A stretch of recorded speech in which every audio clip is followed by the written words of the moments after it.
Amalia Fujiwati kembali menyambangi Polda Metro Jaya pada Jumat, tanggal 11 Maret tahun 2022. Tak sendiri mantan istri siri pesepak bola Bambang Pamungkas itu ditemani kuasa hukumnya, Wati Trisnawati. Wati menambahkan jika kliennya melakukan konsultasi atas laporan baru yang rencananya akan dilayangkan pada BP.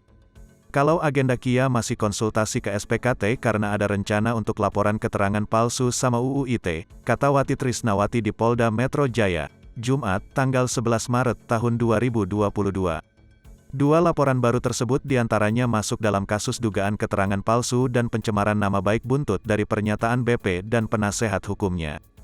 Jadi kita baru merencanakan ya keterangan palsu itu, bahwa pada saat persidangan Pak BP tetap tidak mengakui bahwa adanya pernikahan dengan Mbak Amalia dan tidak mengakui dengan adanya anaknya, tuturnya.